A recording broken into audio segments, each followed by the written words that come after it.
1996 সালে 30 মে সংসদে দাঁড়িয়ে অটলজির সেই অবিস্মরণীয় বক্তৃতা, सत्ता का खेल तो चलेगा, सरकार आएगी जाएगी, पार्टियां बनेगी बिगड़ेगी, मगर ये देश तो रहना चाहिए, देश का लोकतंत्र तो अमर रहना चाहिए। এটাই সবাইকে মনে রাখতে হবে।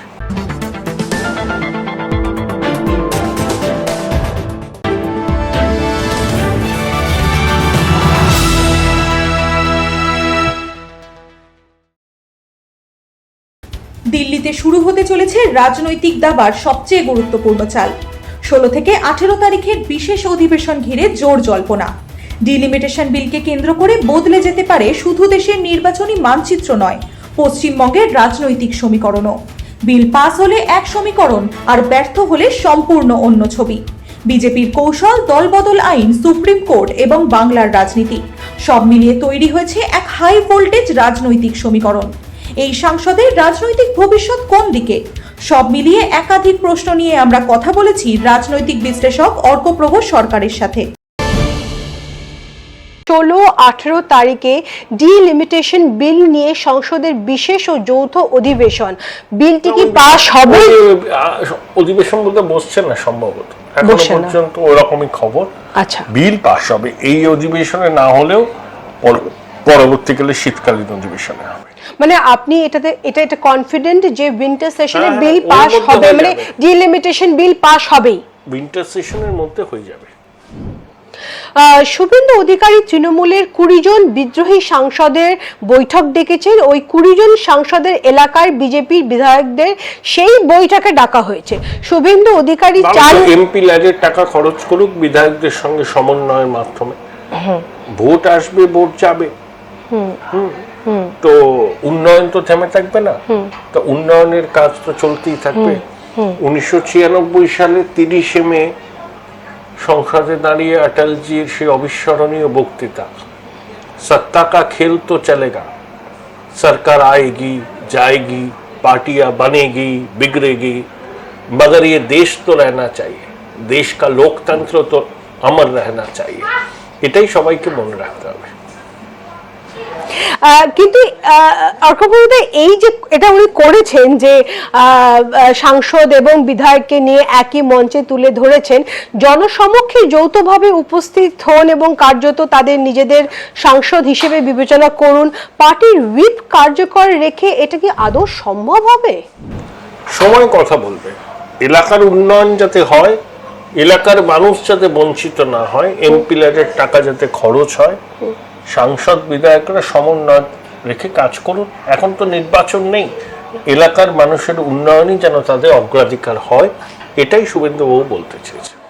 এই 20 জন সাংসদ অত্যন্ত ক্ষুব্ধ যে তাদের নিজেদের লোকসভা এলাকায় কোনো সম্মান নেই। স্থানীয় বিজেপি নেতৃত্ব এবং মমতা বন্দ্যোপাধ্যায় তৃণমূল দুদিক থেকেই তারা হুমকির মুখে রয়েছেন। যদি অন্ধ হয়ে থাকেন তো প্রলয় কখনো বন্ধ হবে না। এই সাংসদের এলাকায় বাস্তব পরিস্থিতি কতটা কঠিন, তারা কিভাবে এই পরিস্থিতির মোকাবিলা করছেন? শোনা যাচ্ছে তারা নিজেরা লোকসভা এলাকাতেই যেতে পারছেন না। সময় বলবে। ওরা মুখ্যমন্ত্রীর সঙ্গে কথা বলেছেন, নিরাপত্তার আশ্বাস মুখ্যমন্ত্রী দিয়েছেন, নিরাপত্তার বন্দোবস্ত হবে, বাকিটা সময় বলবে। অর্কপ্রভা, বিজেপি কি এই 10 জন সাংসদকে আনুষ্ঠানিকভাবে সদস্য পদ নিয়ে দলে নেবে? সুপ্রিম কোর্টের নির্দেশের উপর সবকিছু নির্ভর করছে। শিবসেনা ইউবিটির 6 জন সাংসদ ভেঙে একনাথ সিন্ধে শিবিরে যোগ দেওয়ায় সংবিধানের 10 শিডিউলের অপব্যবহার নিয়ে মামলা হয়েছে। কপিল সিব্বল সওয়াল করছেন, এখনো রায় আসেনি, এই রায়টার উপরই নির্ভর করবে। তবে 2023 সালে সুপ্রিম কোর্টের 5 সদস্যের সাংবিধানিক বেঞ্চের একটা ল্যান্ডমার্ক জাজমেন্ট আছে, সুভাষ দেশাই বনাম মহারাষ্ট্র রাজ্যপাল মামলায়। সেখানে বলেছে সুপ্রিম কোর্ট যে পরিষদীয় দল, সংসদীয় দল এককভাবে সিদ্ধান্ত নিতে পারে না, তারা হচ্ছে মূল রাজনৈতিক দলের ইন্টিগ্রাল পার্ট। তাহলে মূল রাজনৈতিক দল যদি কোনো দলের সঙ্গে মিশে যেতে চায় তখন সেটা সম্ভব। এটা নিয়ে সুপ্রিম কোর্টের স্পষ্ট রায় আছে, সাংবিধানিক বেঞ্চের রায়। এখন নতুনভাবে সুপ্রিম কোর্ট কি বলে তার উপরে সবকিছু নির্ভর করছে। ঋতব্রত গোষ্ঠীর হাতে তৃণমূলের নাম ও প্রতীক না গেলে এই 20 জন সাংসদকে বিজেপিতে নেওয়া কিভাবে সম্ভব? আদালত বলবে। আদালত কপিল সিব্বল সুপ্রিম কোর্টে বিজেপির বিরুদ্ধে দলবদল বিরোধী আইন অপব্যবহারের অভিযোগ তুলে শিবসেনা ও তৃণমূল দুই মামলাতেই লড়ছেন। সিব্বলের মতো বিশিষ্ট আইনজীবী তার ব্যারিটন ভয়েসে যখন সুপ্রিম কোর্টে সওয়াল করেন, সবারই শোনা উচিত। তার ইংরেজিতে তার পাণ্ডিত্য, আইনের প্রতি তার যে দায়বদ্ধতা, সংবিধানের প্রতি যে তার দায়বদ্ধতা, কপিল সিব্বলের মতো মানুষ যখন সওয়াল করেন স্পষ্ট হয়ে যায়। একই সঙ্গে সলিসিটর জেনারেল তুষার মেহতা থেকে শুরু করে সবাই, এগুলো সবারই শোনা উচিত। রায় তো দেবে সর্বোচ্চ আদালত। যেতে যেতে অর্কপ্রভদা একটা প্রশ্ন করে যেতে চাই, শুভেন্দু অধিকারী কি সায়নীকে ক্ষমা করে দিয়েছেন? বলতে পারবো না, শুভেন্দু দা অনেক উঁচু মানের মানুষ। হ্যাঁ, ওর মনে না অত শত নেই, সব পুষেও রাখে না অত কিছু।